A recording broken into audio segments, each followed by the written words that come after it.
փոքր մոդուլային ռեակտորները ներկայիս արդեն Կանադայում փորձեր է լինում։ Դրա համար ովքեր որ ասում են Հայաստանին օգտագործել են որպեսի փորձի դաշտ եւ այլն, դա բացառվում է, դա առաջինն է։ Մենք ներկայիս արդեն հասկանում ենք, որ այն փորձումները, որ Կանադայում անում են, արդյունավետ է եղել եւ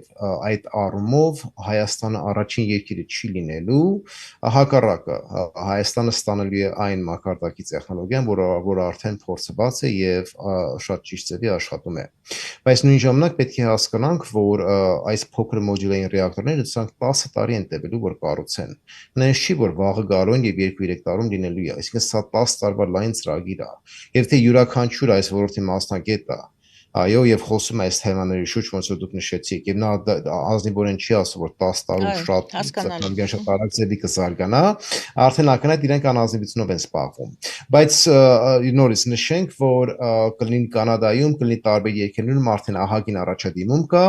փորձման փուլերը անցել են եւ հիմնված այդ իրադարձության վրա, որ Հայաստանը համաձայնվեց փոքր մոդուլային ռեակտորներ ունենա։ Ներկայիս իրանք ունեն մի քանի գաղտնիքներ։ Իսկ գաղտնիք ասելով այն բաները, որ հրապարակված չեն։ Առաջին ես համաձայն եմ, որ սա անընդունելի էր, երբ որ իրենք նշեցին սոցիալական ցանցերով, որ այցելել են Ծիծեռնակաբերդը, մեծ ցեղասպանությունը այստեղ նշել են այդ բառը եւ հետո փոխեցին։ Նայեք, Վենցի վարչակազմը եւ State Department-ը իրար հետ առողջ կապ չէին հաստատել այս հարցի շուրջ։ Դրա համար Վենցի սոցիալական ցանցի թիմը, իր կոմունիկացիայի թիմը, երբ որ իրենք հրապարակեցին, իրենք չէին ստուգել State Department-ի հետ։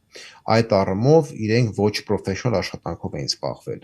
Երբ որ իրանք գիտակցեցին, որ իրանք ծառացը սխալ է, եւ State Department-ը իրենց տեղեկացրեց, որ դուք իրավունք չունեք այդ բառը օգտագործեք, որովհետեւ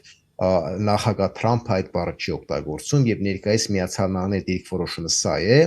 փոխնախագահան իրավունք չունի հակասի նախագահի դիրքորոշումը։ Սա էր այդ բառակցությունը, այդ խնդիրը որ ունեցան։ Նորից եմ ասում, մեր համար սա անընդունելի է եւ իսկապես շատերս բարկացել էին, բայց պետք է հասկանանք, որ տենց եղավ։ Ձեր հարցի առաջին մասը բացատրեմ, երբ որ Վենցը պատրաստվում էր Հայաստան այցելել, սա գաղտնիք չի, ես օգնեցի իրենց աշխատակազմին, որ օրակարգը կառուցենք։ Եվ Վենցը պետք է այցելեր Գեղարդ եւ փորձում էինք հույս ունենք, որ նա նույն ժամանակ այցելեր Ջերմուկ, բայց եթե Ջերմուկը չստացվեր, Գեղարդը նախատեսել էինք։ Բայց որ եղանակները անձրևային էին եւ հարմար չեն եւ իր անվտանգության թիմը ճիշտ չհամարեց, վերջի րոպեին որոշեցին, որ ավելի ճիշտ կլինի գնալ Ծիծեռնակաբերդ եւ ոչ թե Գեղարդ կամ այլ տեղ։ Այդ առումով իր կոմունիկացիայի թիմը այս նյուանսներից տեղեկացված չէր։ Եվ երբ որ իր կոմունիկացիայի թիմը ճիշտ կոմունիկացիա չէր արել State Department-ի հետ, ունեցանք ինչ որ ունեցանք։ Ես շատ մանրամասն ձևով բացատրում եմ, որ բոլորը հասկանան, սա տեխնիկական սխալ էր եւ այո, տգետությունն էլ իր կոմունիկացիայի թիմից իր աշխատակազմի այդ տգետությունն էլ այդ երիտասարդների կողմից դեր տարավ, բայց այստեղ քաղաքական նպատակ չկար։ Այո, որովհետեւ այս այցը այնքան արդյունավետ էր եւ այնքան իրենք PR-ով էին զբաղվում, իրենց սա պետք չէր։ Բայց ցավոք սրտի 1-2 երիտասարդի սխալով ունեցանք այս անարխոժությունը եւ սա է ներկայիս պահը։ Պարոն Կոպալյան, այսպես է ստացվում, որ արարողակարգային պրոտոկոլային չէր այդ այցը, հա, Ծիծեռնակաբերդ փաստացի։ Այո, այսինքն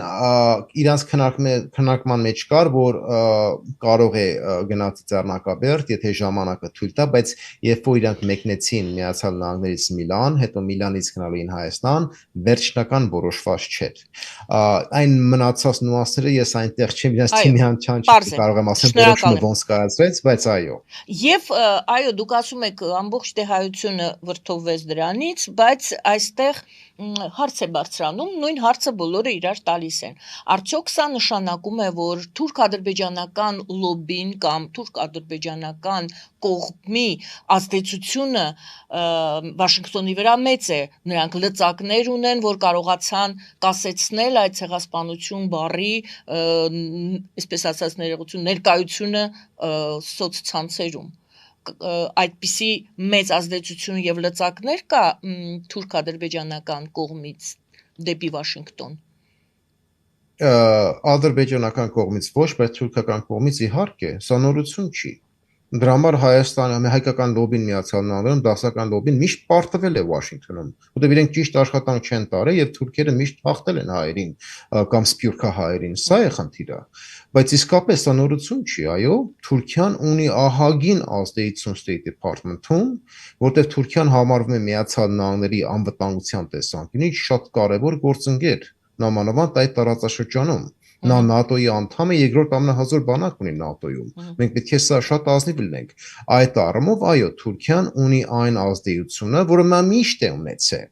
Բայց այս պահում նես չի, որ Էրդոգանը կամ իրենց արտգործնախարար Ֆիդանը զանգել է Վանցին եւ ասել է ջնջեք եւ հանեք սոցիալական ցանցից ոչ։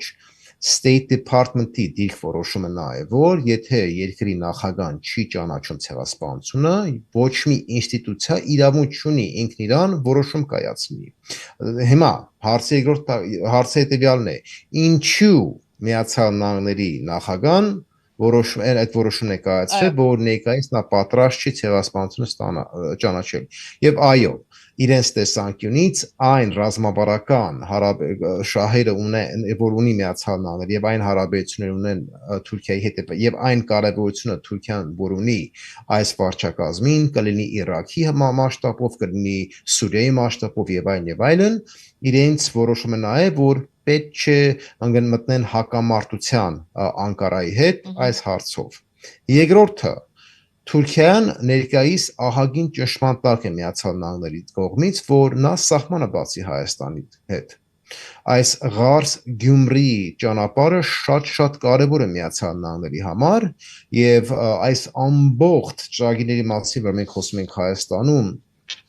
կլինի TRIP-ը, կլինի ապաշրջափակման ամբողջ ռազմավարությունը, Թուրքիան շատ կարևոր դերակատար է։ Միացյալ Նահանգների տեսանկյունից, եթե մենք ուզում ենք կարողանանք դիվանագիտական մասշտաբով եւ ճշմարտ մասշտաբով, բայց փափուկ ճշմարտ մասշտաբով Թուրքիային հասկացնենք, որ իրենք պետք է սահմանները բացեն, չեն կարող մի կողմից զբաղվենք այդ տեսակի աշխատանքով, բայց մյուս կողմից խոսանք ցեղասպանության մասին, որը Էրդոգանը օգտագործել է որպեսի գործիք, որ ամբողջովին փլուզի կամ խոչընդոտի այս բոլոր աշխատանքները տարել ենք։ Այդ տեսանկյունից Միացյալ Նահանգները համարում էր ապակառուցողային, երբ որ ընկնում ես ռեթորաբանության հետևից, իրանց տեսանկյունից եւ ոչ թե զբաղվում ես կոնկրետ աշխատանքով։ Եթե այդքան հասկանում ենք, տեսնում ենք, որ ակնհայտ է, որ ոչ թե X թուրքական լոբիստներն են եղել կամ Թուրքիայի կառավարությունն է եղել, բայց Միացյալ Նահանգները հասկացել է, որ եթե մենք այս կողմից ճնշում ենք դնում իրանց վրա, որ Հայաստանի սահմանը բացեն, բայց այն կողմից ունեցան այն խնդիրը, որ Վենցի հայտարարությունը արեց, այստեղ հակասություն կա։ Իրենք որոշեցին, որ եկեք այս հարցը սենց լուծենք, այո, եւ շարունակենք ճնշումը դնել, որ տեսնենք Թուրքիան ոնց է բան անելու ճանապարհը բացելու։ Եթե Վենցը ասել, գիտես ինչ կա, արել եմ, լավ եմ արել, սա իմ անձնական որոշումն է եւ սենց է լինելու, բոլորս ակնհայտ է, որ Թուրքիան դա վերցնելու էր եւ ասել, եթե տենց է, դե մոռացեք, մենք այլևս ոչ մի բան չենք անելու, գնացեք ձեր գլխի ճարը գթեք։ Դա լուծում չի, դա մեր համար ավելի մեծ խնդիրներ է ստեղծելու։